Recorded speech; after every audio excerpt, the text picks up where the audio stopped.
Well, somebody asked about it, so I'm obligated to do it. Here is the finished product. Da da da da! Well, it's alright. Yes, it works. We got 50.8 volts. It's not fully charged, and the batteries are starting to wear out. I've been taking it around places for a while, but here it is. I got this cheapo electric scooter charger, and I just have it hooked up onto the wall here. Just stick it, plug it in, and it'll turn on. But leave it there. There's no switches or anything. It just kind of plugs right in there. So I'll take it out on a ride and let everybody see its wonderful quirks and features. So before we get into the quirks and features, as I was about to say, let's first gloss over some of the things that I did to the go-kart. That way y'all have a better understanding of what I did and why I'm making some of the assumptions that I am about it. Also, if you haven't watched the previous video that discusses a lot of electronics, which I'm not covering in this video, go ahead and watch that. All right, so let's go. I decided to measure batteries, and then I did some more things. Finally, I decided to start welding. It's been a long time since I did that, I'll be honest. And then I did some more welding, and finally I did some painting before I did a little bit of wiring. Yeah, it's kind of fun. And then I got everything together. Finally, I decided to put it all and decided to test it for the first time. All right, this is test number 1, baby. All right, let's see here. I'm gonna just kind of carefully pseudo stand on this and just, it works. Yeah, it works good. So right after this little bitty stunt, I did actually get everything zip tied and duct taped down to do a proper sit and test run. I just didn't get any footage of that, so yeah. Also, for the few people who asked for it, here's the thingamajig. Also this. Anyway, so this is my finished product that I have colluded with. I have stuffed all of the wires back here, and the reason I'm kind of wearing gloves is because all the spider webs. So I don't know what creepy crawlies are hiding in here. It's kind of stuck in that storage unit for a while, and it's kind of been used quite a bit in the outdoors. So I have the strap that actually goes underneath, just all around. That's what holds this battery in this way, and then this strap bolts here and there, and directly holds the batteries long ways. So the batteries are very secure. This is the extension that I kind of welded up, welded out, and that's why I can fit all 4 of these like I can. So positive to it goes positive, negative to positive, negative. And unfortunately, I was planning on putting the fuses between all the batteries, but it just didn't work out. So I might put a fuse in the main bus connector. I probably should. There was a fuse in the stock battery box, and that was probably a smart idea. I also have some ghost throttling issues when I play with the wires on occasion. So I'm not sure what that's about, but I assumed it was some loose connection between the throttle, but I couldn't find an answer for that. But that doesn't really explain exactly what I did. So when I mounted, I made an extension bracket to the stock kind of thing. You can kind of see where I welded just all of this extension bar to. I didn't actually need it all that much, but it kind of helps with rigidity amongst other things. So I fit the motor in here. It's a pretty tight fit. You can actually see where I highlighted some marker here. There's a little bitty contact point right there where when the suspension, focus, the suspension actually will cause that to hit. So I was planning on eventually cutting this out when I had time, cutting this whole bar right here, cutting it out, and then just like re-welding it along here. And it wouldn't be that big of a difficult relocation issue. Or I could just cut out like a chunk out of this section right here. I mean, I got a good finger's length in here, but when I'm sitting in it, it's not made for 180 or so odd pounds that some of my friends weigh. Anyway, so yeah, yeah. Anywho, brakes are still stock. The switch in the brake lever that triggers when the brake is on actually burnt out, um, or was short or something. I'm pretty sure this go-kart was maybe had some light water damage, maybe. I did ride it in the wet once or twice, so might have died out naturally, or it might just be over voltage to the brake lever switch, and it eventually just died. Actually, that also happened to the LED light indicator here. It was on. It's been on playing with wires. But anyway, so the LED that's normally in here burnt out because it's 48 volts and not 24. So I should have put a higher resistor on, like just a resistor on there to drop the voltage down, but I didn't. So yeah. Same thing with the LCD display. That also burnt out. Not sure when or why, but it is a cheap Amazon thing that I just kind of hot glued on there. And that display burnt out, but you can still see the digital image. It's just the backlight's gone.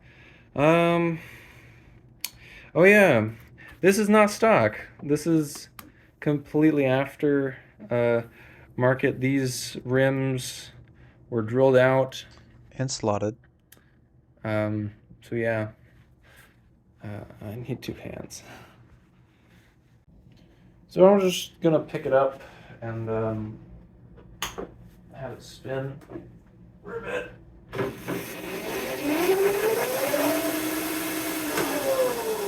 That's the lowest speed setting. I'm gonna stick on the highest.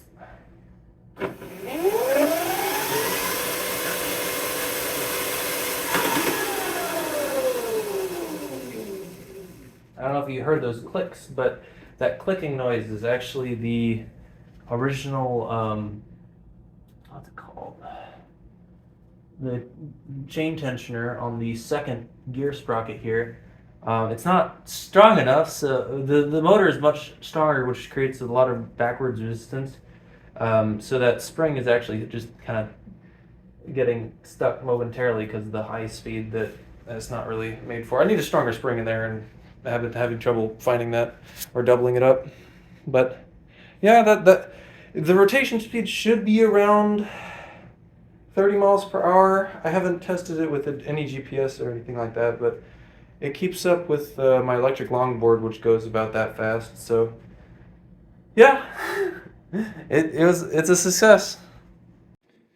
A couple important things to note about going this fast. You can see how much it's worn out. This is only within like maybe a few weeks of consistent driving, and you'll wear out the tires really fast on this. My tires used to last like me a year or so when I was younger, and this cart was new. And also, I don't know why, but I guess I'm just turning only in one direction because this one's good. It might also have been I may have this tire deflates faster than that one does, so when it's low on tire pressure, it wears a lot more. So that might have also contributed. The back tires, because they're aftermarket, have survived pretty good. If they were a smaller diameter, I'd probably do burnouts every time I floor it in this. Another thing is that the sidewall is pretty squishy, and you can actually feel it squish when you're taking hard corners. And so the cart will kind of gently tilt on its side as you go fast enough. This cart does have enough grip and enough speed to very easily flip if you're not careful. In fact, I'll probably show that in the driving section. It is a lot of fun. It goes really, really fast for how tiny it is. For scale, I'm actually going to sit in it and kind of show off what I mean by, yeah, it's tiny. Anyway, so I'm about just about 6 foot. So when I get in here, I'm a little bit snug, but it's not so bad. My belt could go probably around the thing instead. But yeah, it works. I can reach all the controls. I do have a reverse button.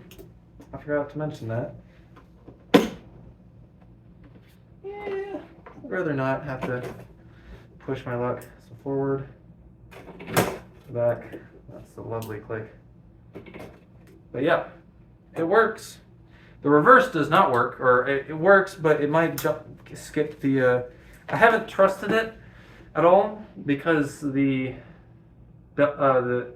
spring tension on the rear or the second chain is not made to go in reverse. Is basically if I had like a lockout ability, I might be able to use reverse freely, and I could just change the whole thing out. But I like the gear ratio that's going for it. Which is pretty optimal at the moment.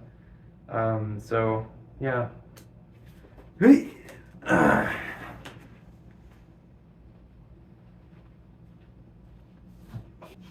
So at the moment, I'm currently a student, and I take this to some of my classes on occasion. When I do that, I have just enough room to get one package. I might work on the trunk later. I don't know. Projects, who knows. Anyway, it's still a work in progress. It has some quirks and features, and I'll show y'all on the later. Do do do do do do do do do do do. Charlotte, what are you doing? Oh, we're gonna drive like we're gonna see a big package of all the other things. Come on.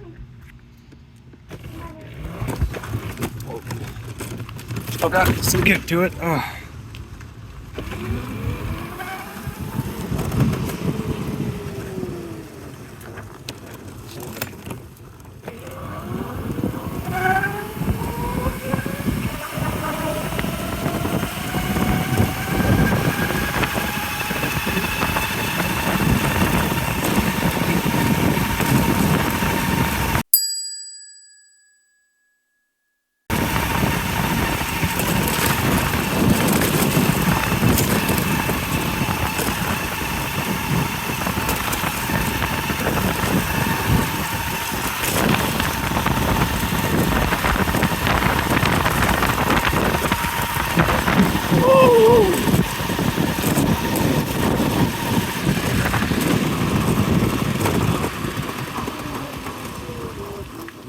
Brakes work. Damn. Woo.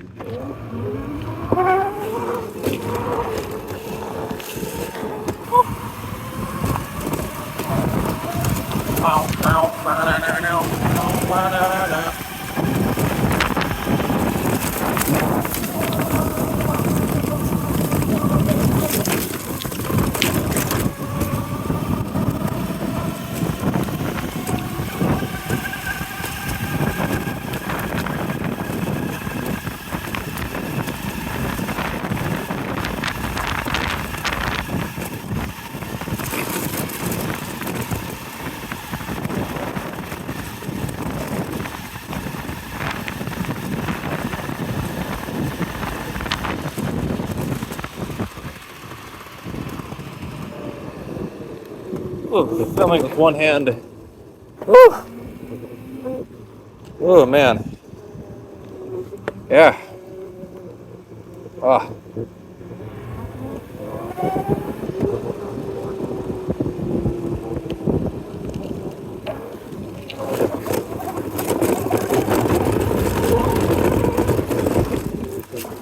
Woo! All right, that was fun.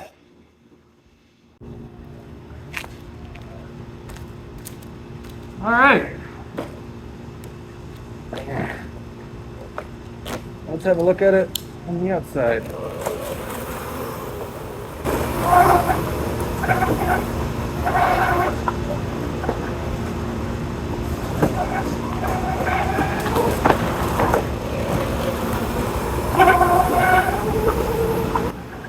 So you can see me having quite a lot of fun here, and it is a lot of fun, but in the upcoming sequence, I'll actually be showcasing how the go-kart can easily tip on its side, and it is incredibly terrifying to do, especially when I discovered it for the first time, turning at speed. So yeah, let's kind of go on to that.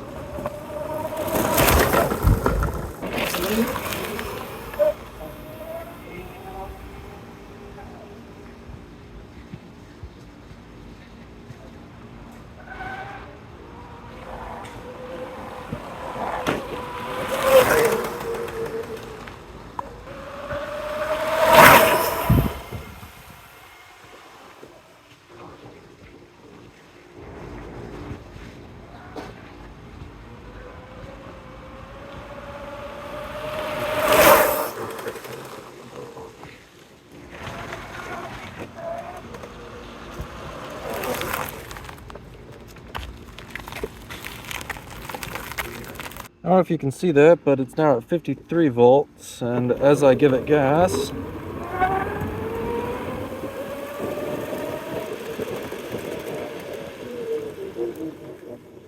that voltage sag is pretty hard on those lead acid batteries.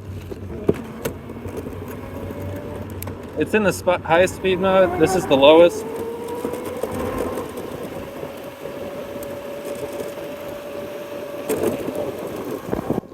So the motors do last a good 15 minutes or so before the batteries start getting near dead. But after about the first 5 minutes, I will see a good drop in the motor's responsiveness just due to the lead acid batteries being a low current withdrawal rate. So having a high discharge rate really hurts them over the short term. So they're just really not made for it. And this last bit of footage, I will again give out a little bitty sound warning. All right. Don't see any cars. Stop light is on. This is the lowest speed mode. Lift